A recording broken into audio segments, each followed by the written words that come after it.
when we have these conversations. So those are my ground rules, and I'm going to hit continue that this is going to be recorded. These are our ground rules. Eric mentioned that there will be a lot of information today. Yes, this is a lot of information that I'm going to try to give you within the time that we have allotted left.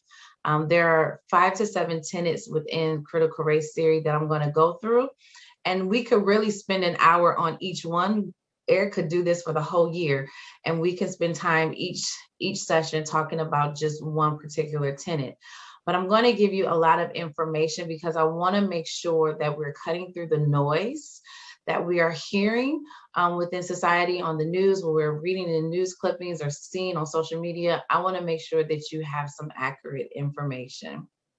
That being said, so I have recently completed my dissertation last year, and my subject was Chief Abolitionist Officers, an exploration of the lived experiences of Black Chief Diversity Officers at dominantly white Christian institutions. And so I use critical race theory as my theoretical framework for my study. And that entailed hours, and I mean hours and months of researching critical race theory, having a clear understanding of it so that I can use it as a way to guide and inform my research. So this theory has allowed me to bring voice to the experiences of Black administrators who focus on diversity, equity, inclusion, and justice as they navigate dominantly white institutions in the current social and political climate. My chapter 2 is dedicated to critical race theory and white supremacy. There's over 40 to 50 pages within it that I had to do extensive research just to gain an understanding of the theory. Also, I have used this to inform the way that I do my work and approach the work that I do. So I've been involved in diversity, equity, inclusion, and justice work within higher education for the past 10 years. Not knowing the language of critical race theory until I got to my doctorate program, I was able to put language to a lot of the things that I was experiencing or seeing or teaching. And so this theory informs the way that I do my work. It also, for me as a Black woman, informs the way that I view the world and how I choose to operate and navigate within the world. So that's a little bit about my research and the application of critical race theory for me. So we're going to talk about what critical race theory is and what it is not. And I decided to start with what it is not and some of the recent things that I have been hearing within the news and on social media, some misconceptions about the theory. The first one that I came across was that critical race theory deems all white people as racist. This is not true. In fact, many white scholars have contributed to the literature and has helped shape the theory. So that is not true. It does not deem all white people as racist. Critical race theory does not teach children. Certain children are inherently bad people because of the color of their skin. What we do know is that psychologists and child development scholars have made it clear in their research that children as young as 6 months old recognize difference, whether that's hair texture, skin tone, but they lack the cognitive ability or resources to make sense of those differences or to attach meaning to them. And that meaning comes through media, through messages from families and schools and so on. And so it is our job as parents and guardians to interrupt those messages that are being received by children. So critical race theory does not teach that certain children are bad because of the biases that they may have. This next one here, critical race theory does not teach people to hate this country. I love this quote by James Baldwin in his book, In Notes of a Native Son. He says, "I love America more than any other country in this world. And exactly for this reason, I insist on the right to criticize her perpetually." And critical race theory calls us to critically look at our history, look at policies and procedures and practices to make this world a little bit more equitable and systems more equitable. Critical race theory is not a divisive, discriminatory ideology. The divisiveness already exists in society, but it is through dialogue, even when uncomfortable, that healing and change can begin when we start to confront these issues that we are dealing with within our society. So that's a little bit about what critical race theory is not. Just an overview of the theory. So critical race theory provides a gateway to address the racism that exists in society and hidden within history in hopes of creating a more equitable society. This is its goal. So critical race theory highlights the deep-rooted nature of racism as part of social structural norms and examines the intersectionality of race and power structures within society. This work is disruptive in nature because it causes people to deal with the painful history and present within our country.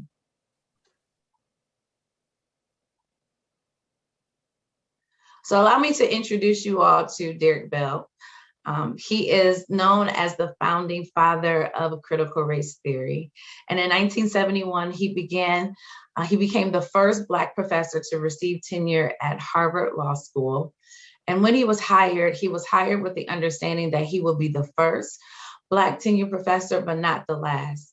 And because Harvard was slow to hire more Black faculty, he decided to resign in protest in 1990. And therefore, he spent his last parts of his career at NYU Law School.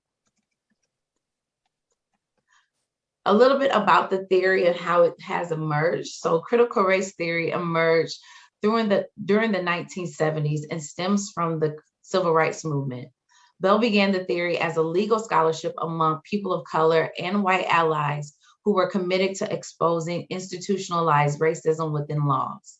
So scholars and lawyers were frustrated with the lack of emphasis concerning the struggles of Black citizens within critical legal studies. So the theory was birthed to centralize race and racism as a means to highlight the inequities that still exist within America's societal systems. So several critical race theorists, such as Derek Bell, Richard Delgado, Jean Stefancic, Gloria Ladson-Billing, and Daniel Solorzano, have added to the body of research and helped to evolve the theory since its inception. So although critical race theory started within the discipline of law, it has spread to other disciplines throughout higher education and academia. And because of that, depending on which discipline that you are researching, critical race theory is comprised of 5 to 7 tenets, depending on which researcher you are looking into. And I'm going to go through all 7 of them, which is where all this information is going to go through, because I want to make sure that you have a clear understanding of the theory, so that you're able to walk away from this conversation being able to give language and be able to articulate what exactly this theory is.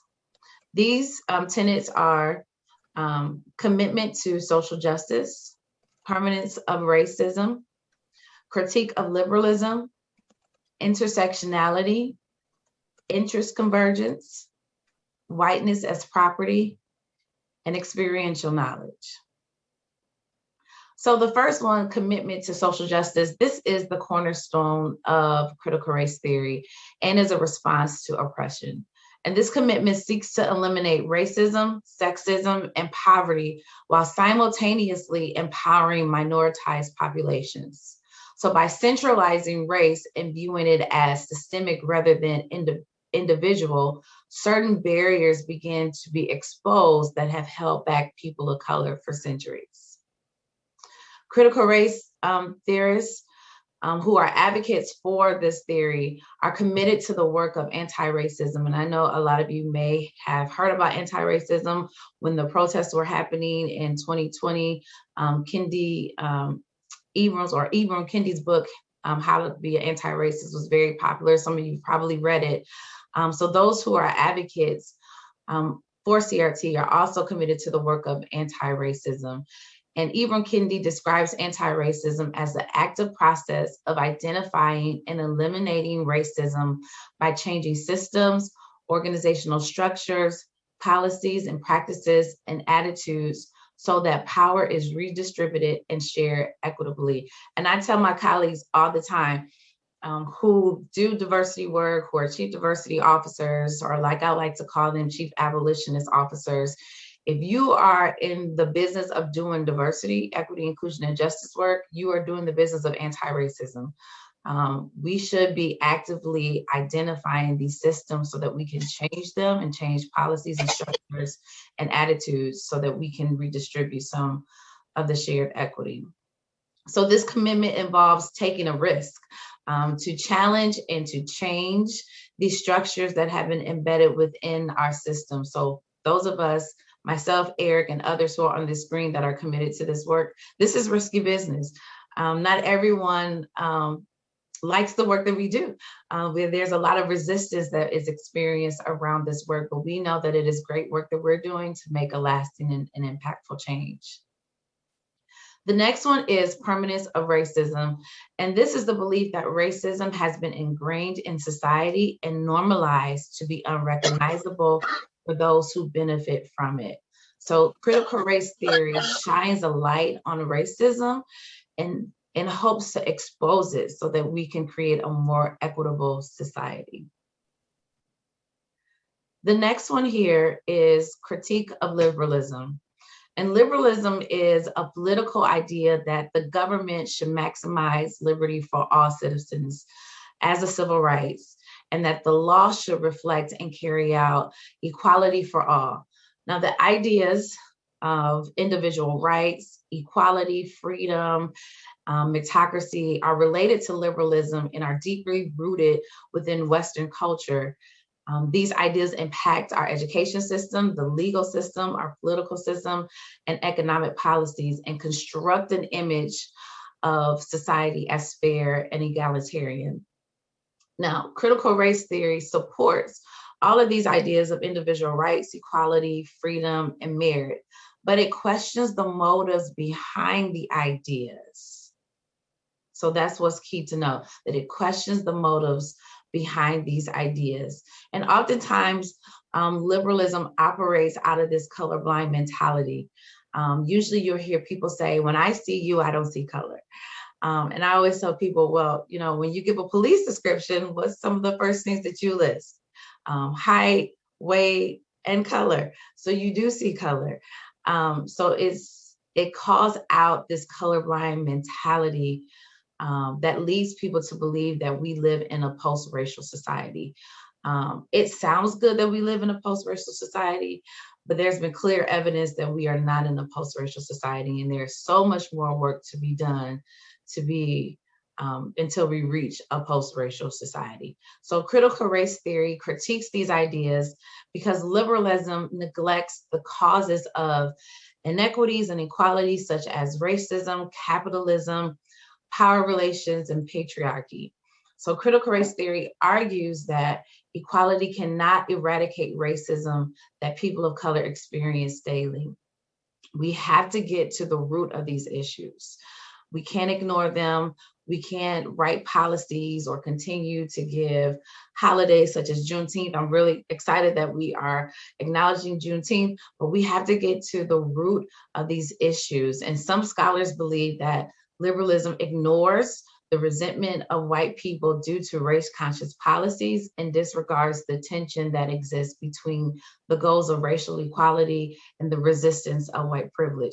So we have to get to the root of these issues in order to create a more equitable society. The next one here is intersectionality. And Kimberly Crenshaw and Angela Harris are critical race theorists noted for developing intersectionality to highlight the experiences of women of color as it relates to the failure of anti-discrimination laws.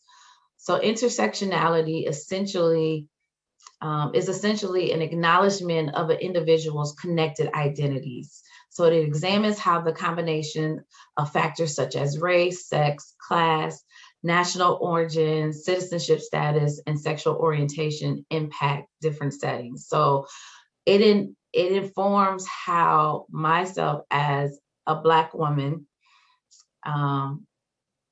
a Christian, as heterosexual, all of these factors, intersectionality highlights how all of those factors impact the way in which I move and operate within this world and within society. A lot of you probably heard a lot about intersectionality. I know that Eric has given talks about intersectionality. My good friend, Kara Miller, who is now the first chief equity officer for the state of Indiana, previously at the University of Notre Dame. I know she talked about these issues there. So this topic is probably familiar to a lot of you, maybe new for some of you, but if it is, continue to do research and look for Kimberly Crenshaw and Angela Harris. This next one here is interest convergence. And this is the idea that the interests of people of color, more specifically Black folks, in exchanging racial equity will be accommodated only when it converges with the interests of whites. And so Derek Bell is noted for his critique of the Supreme Court's case victory of Brown versus Board of Education with his interest convergence theory, which he published in the Harvard Law Review. And in that review, he hypothesized that the civil rights advancements of the Black community only occurred at the self-interest and economic benefits of elite white citizens. In that case of Brown versus Board of Education, Bell also challenged the court's decision to end segregation after the NAACP spent several years fighting legal cases to desegregate schools. And he argues that the United States was under global pressure to maintain this image of true democracy and therefore ruled favorable to end segregation. Now, since then, scholars have performed political analysis of the Brown versus Board of Education and supports Bell's argument that foreign policy concerns did drive the favorable ruling within Brown versus Board of Education. And so we have to be able to, which Bell did, take a critical look at some of the things that are taking place within our society. Because he was in law, he had a critical lens looking at this case. And also what we do know that is noted from this victory, which was definitely a victory, we needed to desegregate, but it came at a cost. And when you do research and figure out what exactly that cost was, a lot of the cost was Black administrators, Black teachers, the education of Black students no longer being liberated, but kind of falling into this category of assimilating to white culture at the time. And some still currently assimilating to white culture. There was a lot of discrimination that was happening, a lot of hate happening during that time. So we have to think critically, like, even though this was a success and we needed to desegregate, but it came at a cost. And so critical race theory forces us to look at some of the things that were lost because of this case, especially within the education system. This next one here is whiteness as property. And Cheryl Harris is noted for her work on this aspect of the theory. And she describes whiteness as part self-identity and personhood. And in her article, she tells a very interesting story that I found very intriguing concerning her grandmother, who was faced with the decision to pass for a white woman in order to provide economic resources for her family. And Harris described her grandmother's decision to pass as daring and also as an act of self-denial. And so in doing this, Harris described her grandmother gained access to valuable assets such as privilege, survival, economic power, other benefits that white people expected to receive and that the law affirmed through policy protection. And these assets became property interests of whiteness and deemed transferable among white people. Harris also points out the cost and the consequence to her grandmother's decision. And she says, and I quote, that her grandmother was complicit in her own oppression by living a double life and silencing her very existence. So her grandmother lived in the Black part of town and the Black neighborhood, and just across the tracks is where she went to work and passed as a white woman. And so she says that she was complicit in her own oppression, but her grandmother made that decision because of the privileges that were attached to whiteness, the privileges that were attached to her being white that she knew that she would benefit from because she had fairer skin and was able to pass as white. I'm not sure if you all have seen the movie Imitation of Life, which is a great movie that talks about or chronicles a family and a woman who passes for white, and it shows some of the consequences in that decision to do so. So if you're looking for more educational things, definitely spend time over the weekend watching that movie, Imitation of Life. This last one here, experiential knowledge, which is also known as counter narrative or counter story. It brings voice to the voiceless. There's an African proverb that states, until the story of the hunt is told by the lion, the hunt will always glorify the hunter. And so critical race theory brings voice to those in the margins by using narratives to tell untold stories. And it also requires us to re-examine history and restore some of the events that was experienced by people of color throughout our history. I believe this is why, one of the reasons why critical race theory right now is so controversial, because it forces us to re-examine our history and to restore some of those events. And this is why things like the 1619 Project is under attack, because it shares those narratives of those who were enslaved in some of the generations and how it has impacted generations since enslavement of Black Africans in this country. So critical race theory, and especially experiential knowledge or counter story, counter narrative, forces us to deal with what is going on in our country in the past and even currently today. It's important to understand where we come from and how it informs our present, our today. There's a lot of things that have taken place over the past couple of years that now people have been awakened to, a lot of the struggles of people of color. And that has to do with the voice being amplified, telling the story of the lion, roaring really loud as we can to share these stories so that people can see the truths and the historical truths that we have been dealing with for centuries in this country. So these are all the tenets of critical race theory. I thought it was going to take longer than this. I even tried to slow down, and talk. But we have some time left and I can take questions. Eric can or disable the chat and I can take some questions. Absolutely.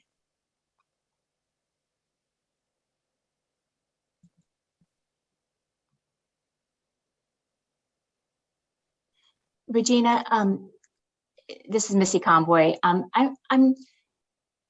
getting more familiar with this, and I appreciate you taking us through this. Is very complicated, but I'm curious as to why, particularly in higher ed, we're seeing so much concern about critical race theory being taught, and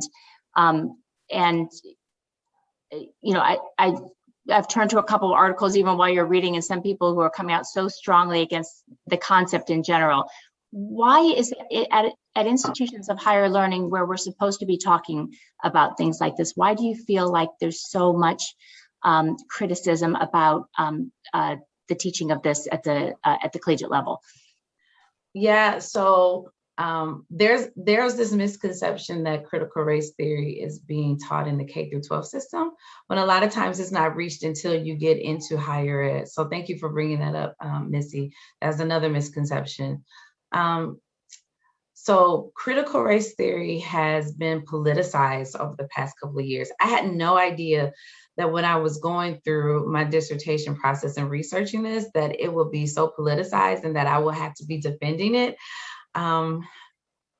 a couple of years later after doing research or writing my chapter 2. But in 2020, former President Trump signed an executive order banning federal contractors from conducting diversity trainings.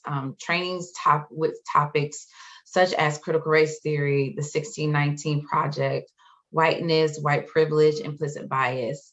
And since then, President Biden has rescinded the order the day he took office. But I think that is what kind of lit that fire up on the criticism about critical race theory. I think people have used it as a tool to scare people, to scare people into thinking that critical race theory is trying to rewrite history, when critical race theory is not trying to rewrite history, but is lending a voice or an avenue to the other narratives of history that we were denied access to in school. There are some things that I did not learn until I stepped foot on Indiana University's campus and I took a Black history class or Afro-American studies class. And that was an elective. That wasn't something that was taught to everyone. It wasn't a part of our general education. So a lot of things that I've learned about my culture and the history outside of the usual staples during Black History Month, K through 12, of Martin Luther King or Rosa Parks. I learned a lot of it in college on my own because I elected to take it. So there are a lot of people who don't know the true history of our country. There's just one side of the story that has been taught and told. And so there's a lot of fear of bringing voice to the other side of the story, thinking that we're trying to attack America. Like I stated earlier, James Baldwin quote where he says that he loves America, but and because of that, he has a right to criticize it. We have a right to share those stories. We have a right to share the other side of the narratives and bring the other truths out that have taken place within this country. So I tell people, don't shy away or be scared of critical race theory. It will challenge you. It is disruptive in nature because it is giving you the other side of the story and telling stories that you may not have heard of, or you think are preposterous, but it's real that has happened. Don't shy away from the theory, but definitely research it. Research those that I listed who were responsible for shaping it. Because we work in higher education, it's important to research the theory from that lens too. There are several books about critical race theory through higher education that can help identify some of the things that are wrong within higher education too, so that we can get them right. So I encourage you to do more research after today, even before you come back in the next 2 weeks. I would challenge you all. So that's my call to action. Challenge you all to do more research of critical race theory as it pertains to higher education, so that you can be a better professional and see how it can inform your work, and you can make the University of Notre Dame a better institution. Now, Missy, I have to ask, are you related to Katie Convoy? Yes, she's my sister. Okay. Nice to meet you. Nice to meet you too, Regina. All right, so we are getting several emails in the chat or questions. Also, people are are posting some links to different resources. I think that's fantastic. There's one thing I wanted to add, Regina. Dr. Hill, one of my favorite memes recently said that if Black and brown children are old enough to experience racism, then white children are old enough to learn about it. Yeah. And I thought that was really poignant. So there's a couple of questions, I'm going to merge them together about whiteness as property. Mm-hmm. So the idea of whiteness as property seems to assume that all white people have access to wealth, when that is clearly not the case.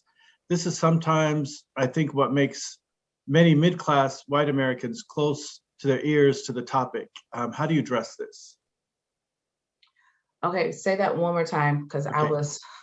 Yeah, so she's saying that the idea of whiteness as property seems to lump all white people together, like middle class, upper class, and even lower class, and that is sort of a red flag for mid-income or lower income whites. So they want to lean in and learn more about it, because they seem to be lumped into a group that may or may not have property. So the idea of white privilege also goes along with whiteness and property. And I truly understand that all white people were not born with a silver spoon in their mouths. That when I grew up in the hood, I had white neighbors too, that lived in poverty too. So I understand that. But within this country, there are privileges, assets. Maybe I shouldn't use the words assets because people may equate that to money. There are certain benefits, privileges, survival tactics, power that people who are white have more access to than people of color. So the idea of whiteness as property is not necessarily saying because you are white, you are rich or you are affluent. We know that's not true, but there are some things that you are afforded before people of color. Case in point, there were laws written specifically about Black people in this country, that Black people can do this, Black people can do X, Y, and Z. In the 60s during segregation, there were whites only signs, and then there were colored signs. So there was an access or a level of privilege that white people had that Black people didn't, no matter your social economic background. There were things that you had access to that people of color didn't. And so hence why there is this idea of white privilege and whiteness as property, is because there's still that layer of opportunities that can be had to white people that aren't afforded to people of color. Does that help? Does that make sense? I hope so. Yeah, and there's a lot of discussion in the chat about the term property, whiteness as property. So what's the difference between whiteness as privilege versus whiteness as property? So allow me to break down whiteness as property in the education context. How about that? So if you do research on whiteness as property and you read Cheryl Harris, she has an article published in the Harvard Review where she talks about whiteness as property. And she explains that it has 4 functions. The first one is the rights of disposition. The second one is the rights to use and enjoyment. The third one is reputation and status property. And lastly, the absolute right to exclude. I'll say that again in case anyone's trying to write it down. The first one is the rights of disposition. The second is the rights to use and enjoyment. The third is reputation and status property. And the last one is the absolute right to exclude. So the right of disposition includes the ability to transfer rights and privileges that white people have benefited from and therefore increases the value of whiteness. That's her definition of it. I'll break it down in education on the education side in just a second. The rights to use and enjoyment suggests that white people can access whiteness as a means to take advantage of privileges. Hence, Harris talking about her grandmother passing as white because she was able to have access to different privileges. Reputation and status property protects the reputation and status of white people by law. So as I mentioned, there were laws that were written specifically against Black people. There were laws written against Black people deeming us as property for white people. So that's a little bit about the reputation and status property. And then lastly, the absolute right to exclude allows whiteness to construct who is white. So if you do research on whiteness, you will understand that everyone that migrated, who is considered white now, that migrated to the US wasn't considered white in the beginning. A lot of people who are deemed white right now, their ancestors experienced discrimination within this country before they were deemed white and fallen into the category of white. So if you do research on whiteness, you will see that. So in the context of education, so rights of dispositions are displayed in education when students are acknowledged for conforming to white norms. This is suggested when, I think it's Latson, Billing, and Tate suggests that whiteness is granted and transferred to students. So there is, some of you may have heard this, especially us in the Black community. We will hear, because we speak proper English, people will say, you think you white or you're talking white. That is a transfer of whiteness. Or people saying, you're not like everyone else. We don't see you as Black, you're not everyone else. That is transferring whiteness onto others. The rights of use and enjoyments is reflected in education through access to certain schools, different materials, and the structure of the curriculum. I'm going to go back to 1996 and 2000 in the South Bend, Mishawaka area. So this is my perspective. I'm going back to 1996. I don't believe the school system is structured this way now, but I'm going to go back to 1996 and 2000 because that is when I was in high school within the South Bend, Mishawaka area. Within the South Bend community, and this is my perception or perspective, so don't think this is everyone's, but I know a lot of people hold the same too. Penn High School was looked at as the white school within this area. It had majority white students, and it was seen as the white school. Within South Bend, LaSalle High School, Washington High School, Riley High School was seen as the black schools. I attended Clay. Clay was very diverse. It was situated in a suburban neighborhood. Some people would call it a white school. When I got there, I was like, this school is so diverse. I don't understand how it has that label. But that is how people labeled the schools back in 1996 to 2000. I don't think it's that way now because I know Penn is more diverse now. But it had those labels of being a white school and black school. Now, I know that because Penn does not have, it's more diverse now. The reputation, and I'm going into the third one, the reputation and the status of property changes as people shift and go to different schools. So the reputation and status property is manifested in education when compared to non-white and white schools. And the reputation, the status is diminished when a school is no longer seen as a white school or suburban school. These are the code words that are used, suburban school, but now an urban school.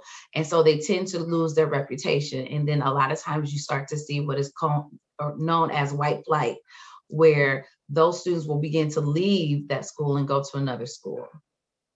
So, and then the black schools or the urban schools are deemed to have a lower reputation because of the curriculum, because of the people who are there, the lack of access to funding for those schools. So that's a little bit about the reputation and status of property. The last one here, the absolute right to exclude. This has evolved over the years in education because in the beginning, Black people were essentially denied education in this country. So we've taken higher education, for instance, believe, I should know this year, I think it's 1639 or 38 when Harvard University was first founded. It was Harvard College back then. It excluded people of color. And for centuries, it excluded people of color. I think it was in the 1800s when the first African-American graduated from Harvard University. So it has evolved from denying access, followed by segregation. So then we had segregated schools where there were the all white schools or the all Black schools. Then that has evolved over the years because of desegregation. But as I mentioned earlier, you have these schools that are urban schools, which is synonymous with being Black or filled with people of color, and then the suburban schools, which are majority white schools. And then even within those schools, there's still another dividing factor within those schools, such as the voucher programs that continues to segregate students. School choice continues to segregate.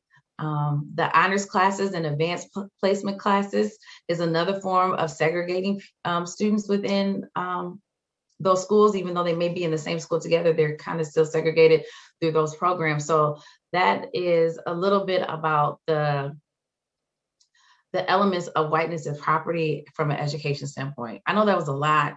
And like I said earlier, we could spend a whole hour on each tenet, breaking it down and diving a little bit deeper. But I wanted to kind of give you a 30,000 foot overview of the theory today.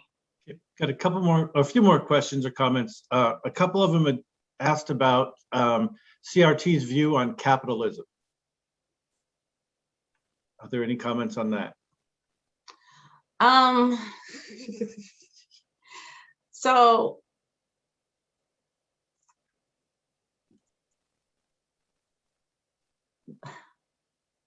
like I stated before, critical race theory questions the motives behind these ideas. And so it's important to have a critical lens when you're talking about these issues, and questions the motives. So, okay, so I will say this. So critical race theory critiques these ideals because liberalism neglects the causes of inequality, such as racism, capitalism, power relations, and patriarchy, as I stated earlier. But it argues that equality cannot eradicate racism. So like I said earlier, we have to get to the root of the issue. And I think by getting to the root of the issue, you question the motives behind these ideas. Okay, so the follow-up question is, it questions motives, but does it support a different system? So A different system such as? I don't know, I'll read the question directly. I understand that it questions the motives, but what system does CRT support? I would say CRT supports a more equitable system in the redistribution of power. That is a system that needs to be created. I don't think we have yet seen an equitable system within our country. I would argue that the system is functioning like it was designed. And I think we need to, I know a lot of people are scared of this word, but we need to tear down the system and build it up to be more equitable. Because people are scared to tear it down completely and build a new equitable system, we are using tools such as critical race theory to highlight some of the inequities to make it a little more functional and more equitable. But I think we truly need to get to the root of it and just tear it down and rebuild it. It'll take a lot of work and a lot of courage. It takes a lot of risk, but we need to be able to create a more equitable system in this country. So I think one way that sometimes people of color are excluded from capitalism, for example, is trying to get small business loans or loans to start a business. Studies have shown that they're charged either higher interest rates for same loans that white business owners are getting, or they're denied loans, period. So it's more difficult to even gain entree into the system to start a business. So a few more comments, and I'm going to read these really quick, and then I'll let you do with them what you will. How does CRT balance retelling stories of history with a focus on changing the future? If we focus too much on history, will we lose the ability to share the future? And then one more, it's a little different, but how does the tribalism that CRT seems to promote aim to somehow bring the country together under a common banner? What is so inherently wrong about judging people based on the content of their character rather than the color of their skin, something they cannot control? That was a lot. Yeah. In that question. Let's start with the first one.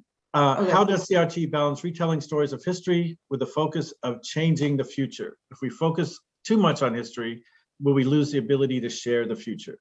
So our history informs where we are today and where we need to go. And I think that's why we're still dealing with the issues that we're dealing with within our society, because we have not properly dealt with our history. We have not properly learned from our history and how it informs what is going on today.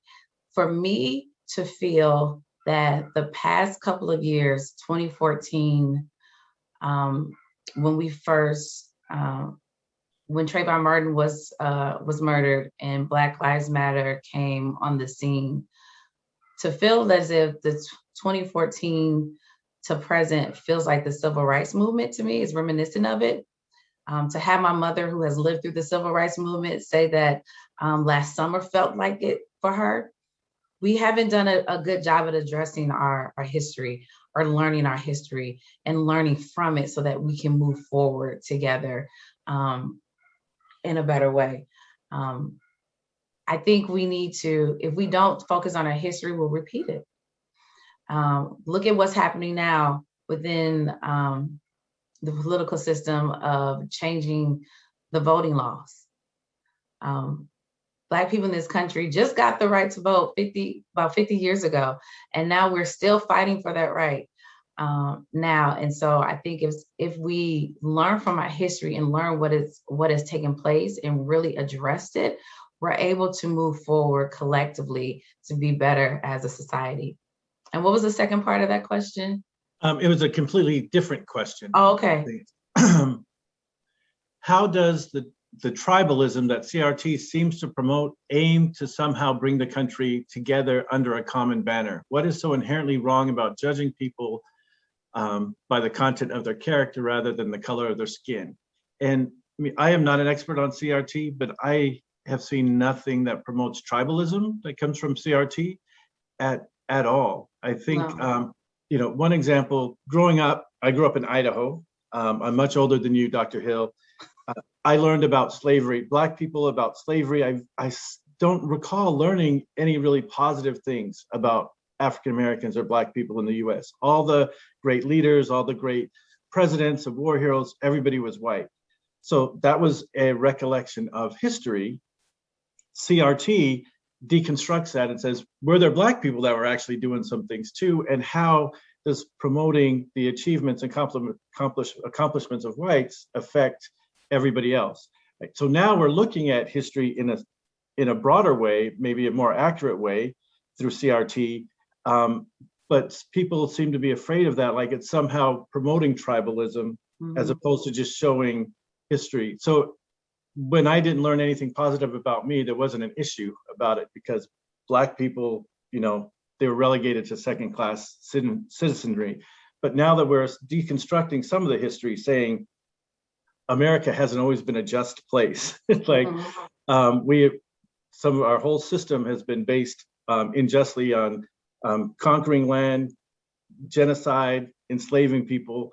All of that is a part of American history, but we want to deny it somehow. But by acknowledging it, I don't think it's promoting tribalism. It's bringing, and I don't know if it's bringing us together, but it's at least presenting a more accurate account. So I'll throw that to you, and you can add to that or disagree or. No, I totally agree. I have nothing to add to it. I would say ditto to everything you just said. That was a great answer.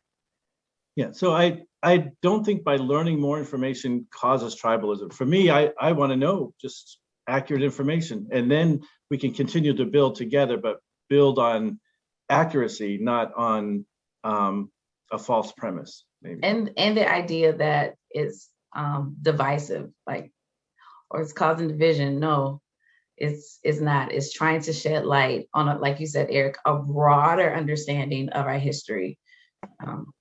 And not trying to divide us at all, but giving a more accurate account to what has taken place in this country.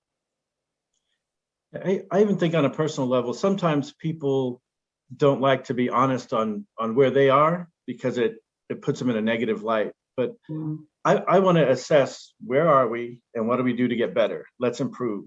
So we've never really addressed how certain people were treated in the country. So we've never assessed how we really are. We're like the shining beacon of democracy and freedom, but clearly we haven't been a shining beacon for freedom for everyone. But by acknowledging that it's not divisive or destructive, it's just giving us an accurate assessment of where we are and where we need to go, what we need to continue to work on. And before we get to where we are, I think we have to ask, how did we get here? You know, how do we get here? Where are we? And then where do we need to go? All right, we maybe have time for one more question. Does somebody want to put their hand up? Somebody asked, can you share a voting law that hurts Black people? I can address something really quickly. In Georgia, for example, there has been a long history of voter suppression. In Ohio, many places in Black communities, they will have limited hours of early voting. So in a white community, it might be open from 8 a.m. to 7 p.m. every day for 2 weeks prior to election day. In Black communities, it's like 11:45 to 1:30. Now, and I'm over exaggerating just to make a point. So there's different times that are available to vote. There's fewer polls in larger neighborhoods in Black communities, right? If some predominantly Black cities have like 4 polls for 1 million people, and that would happen in Texas. So in Georgia, in the last election, religious leaders got people to vote after church. It was, I can't remember what it was called, but it was, a ride from church to the polls, or something like church to the polls on Sundays. Now these new laws that are coming out are preventing people from registering and voting on Sundays because they know that was a big voting block of Black people coming from church to go vote. So anything to restrict voting initiatives that have helped increase people's right to vote or people's opportunity to vote are being challenged. And I think in a democracy, we should promote more opportunities for people to vote. One vote, one person. Personally, I think election day should be a national holiday so as many people as possible can vote. If we're a democracy, we need to allow people to vote, and these voter restrictions are not based on actual facts. There's not case after case after case of voter fraud or anything like that. It's just not found. So that answers that question. Sorry, Dr. No. And I know for some people, like, they can't fathom like that happens, in neighborhoods of Black communities, and that people are trying to draw back some of these laws, but it is happening. This is what is occurring, and this is why it's so important to hear the other side of the story. It's so important to hear and listen to those narratives and validate people's experiences when they tell you something that they've experienced that you think, oh my gosh, that doesn't happen. I remember telling a young lady, I grew up in a neighborhood where if you call the police, you didn't know if they're going to show up. She was like, no, that doesn't happen. I'm like, yes, it happens. And it happens several times. Like I've witnessed it, but you have to validate people's experiences when they're sharing these stories with you, because it's true. All right, so we're out of time. Before everybody jumps off, first, several people are saying thank you, Dr. Hill, in the comments. Thank you all. Thank you, Dr. Hill, for a great presentation. Amazing information. I learned quite a bit that I didn't know previously. Audience, thank you for tuning in. Please look out for an announcement for the discussion in two weeks. And again, I love dissenting views. We can disagree, but still be respectful. And I think that's one thing we need to do is need to start communicating together. So I value everyone's question that they ask. They're bringing up their perspectives. I think by sharing, that's how we start to make change, substantive change, with accurate information and people sharing. And I also think that's the kind of community we want to build here at Notre Dame and St. Mary's, even Holy Cross. We want to be able to have these tough discussions, but in a civil way. We may not always come to the same consensus, but we've at least had excellent dialogue. Dr. Hill, I'm so grateful for you for taking the time to join us and share your expertise. So let's have a round of applause, please, for Dr. Redgina Hill. Thank you all. Even though you're muted, I can see some of your hands. All right, thank you so much. And we'll tune in again in 2 weeks and we'll have further dialogue. Thank you so much, Aaron. Everyone. Thank you all for joining.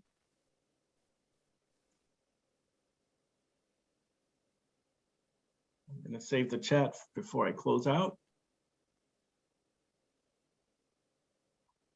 Okay. All right. Thanks, Dr. Hill. You're welcome, Eric. All right. I will be in touch. Talk to you soon. See ya. Bye-bye, everyone. Bye-bye.